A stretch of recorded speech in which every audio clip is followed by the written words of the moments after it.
On va partir en Sibérie, dans le Grand Nord. Là, dans la taïga, vivent un frère et une sœur, tout seuls. Lui, il s'appelle Barabosh Haru. C'est un chasseur. Elle, c'est Boroldoy Mergen. Elle s'occupe du feu, elle s'occupe des habits. Ils vivent tous les deux.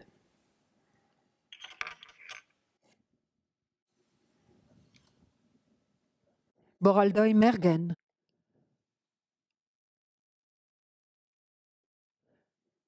Ce matin-là, Barabosh Haru dit « On n'a plus rien à manger. Moi, je vais partir chasser 3 jours du côté du Levant.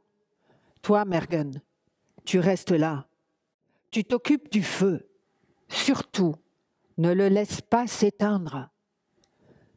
Oui, tu peux compter sur moi. Alors moi, je ramènerai de quoi manger pour l'hiver. » Et Barabosh Haru est parti du côté du soleil levant.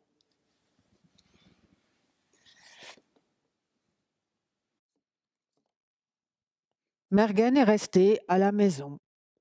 Elle a cherché du bois, elle a nourri le feu, elle a attisé les braises, le premier jour et la première nuit. Chercher du bois, nourrir le feu, attiser les braises, le deuxième jour et la deuxième nuit, sans dormir. Chercher du bois, nourrir le feu, attiser...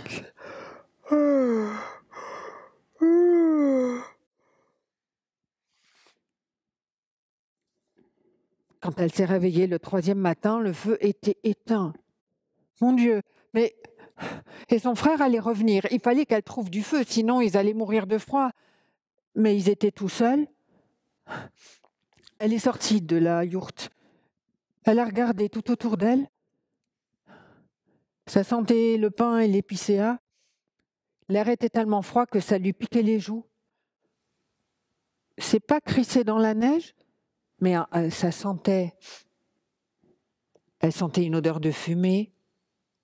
Et s'il y avait de la fumée, il y avait du feu. Ben là, cette tente noire, elle ne l'avait jamais vue. Mais s'il y avait de la fumée, c'est qu'il y avait du feu. Alors Mergen a couru dans la neige. Elle a couru. Elle est arrivée jusqu'à la tente. Elle était faite de feutre. L'ouverture était fermée. « S'il vous plaît, il y a quelqu'un ? Mon feu s'est éteint. On va mourir, mon frère et moi, s'il vous plaît ?» Pas de réponse. Mergen alors a soulevé le feutre.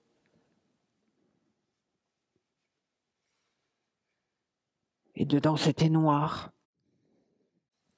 Il y avait du feu, mais devant le feu, quelqu'un était allongé.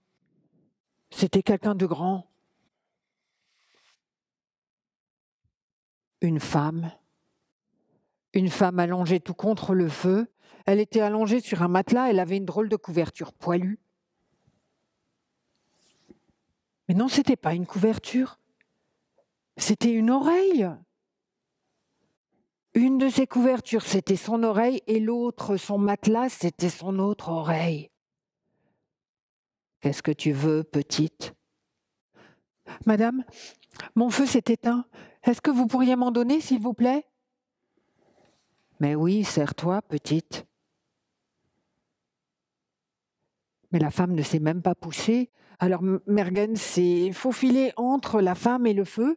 Elle a attrapé une branche enflammée. « Merci, merci beaucoup, merci. » Et puis elle s'est sauvée. « J'ai du feu, moi, j'ai du feu, moi. Et mon frère ne le saura pas, j'ai du feu, moi. J'ai du feu, moi.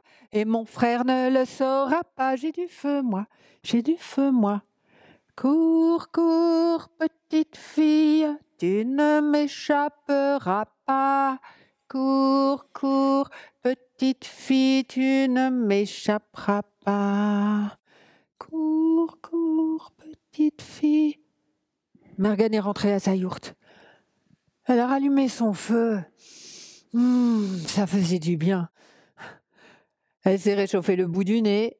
Elle s'est réchauffé les mains et le ventre. Elle s'est réchauffée tout entière.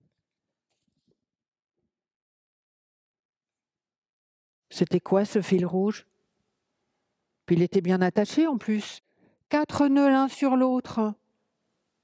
Elle est allée voir dehors et le fil courait exactement sur le chemin qu'elle venait d'emprunter pour aller chez la vieille femme dans sa tente noire. La femme qui avait une oreille pour couverture et l'autre oreille en guise de matelas. Les oreilles! Et là, elle s'est souvenue que son grand-père, quand elle était très petite, lui racontait qu'il y avait dans la taïga une ogresse aux longues oreilles qui mangeait les gens. Mergen s'est sauvée. Elle est partie du côté du soleil levant. Elle a couru pour retrouver son frère. File, file, petite fille, tu ne m'échapperas pas. File, file, petite fille, tu ne m'échapperas pas. Dents crissent, pieds courts, ventre grogne, oreille vole, file, petite fille. Et l'ogresse est arrivée à la yourte de Mergen. Vide. Elle a cherché partout, pas de trace de la petite fille. Un lit. Où est Boroldoy Mergen? C'était le lit de Boroldoy Mergen. Marmite. Où est Boroldoy Mergen? La marmite n'a rien dit, c'était la marmite de Boroldoy Mergen. Feu. Où est Boroldoy Mergen? C'était le feu de l'ogresse.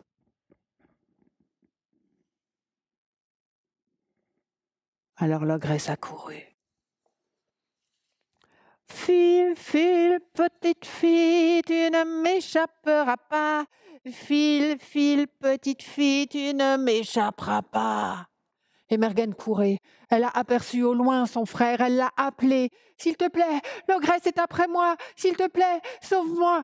Et le frère a pris sa petite sœur tout contre lui. Il l'a placée derrière lui, il a dit « T'inquiète pas, je suis là !» Il a pris son arc, il l'a bandé et il a attendu l'ogresse. « Ogresse, prends garde à tes fesses !» Et l'ogresse, toute ogresse qu'elle était, a eu peur. Elle s'est transformée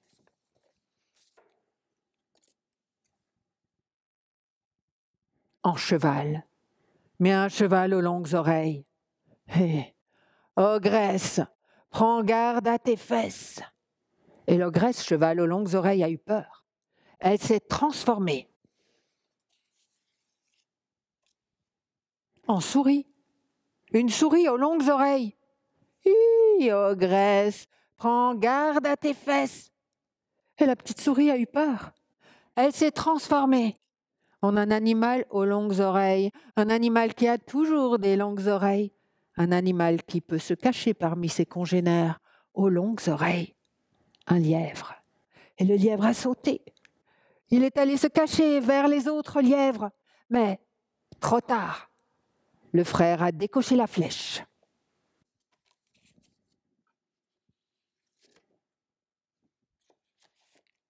En plein dans les fesses de l'ogresse. Et là, la flèche a fait éclater le ventre de l'ogresse et tout ce qu'il y avait dans le ventre est sorti. Mais non, pas les tripes et boyaux. Ce qui est sorti, c'est tous les gens que l'ogresse avait avalés. Et les gens ont dit « Merci ». Ils ont tapé dans les mains, ils ont embrassé Mergen et Barabosh Haru. Il y en a juste un ou deux qui ont dit « Oh ben finalement, on était bien dans le ventre de l'ogresse, on n'avait pas à chasser, on était nourris comme ça. » Mais tous, la plupart étaient contents. Ils sont rentrés ensemble à la yourte de Boroldoy Mergen et de Barabosh Haru. Et là, elle a partagé le feu de la taïga, le feu de l'ogresse. Elle en a donné à chacun des gens qui étaient sortis du ventre de l'ogresse. Et ça, c'est un feu magique, parce qu'il ne s'éteint pas et il réchauffe tout le monde. C'est depuis ce temps-là, grâce à Barabosh Haru et Boroldoy Mergen, mais un peu aussi grâce à l'ogresse, que dans la taïga, plus personne n'a froid.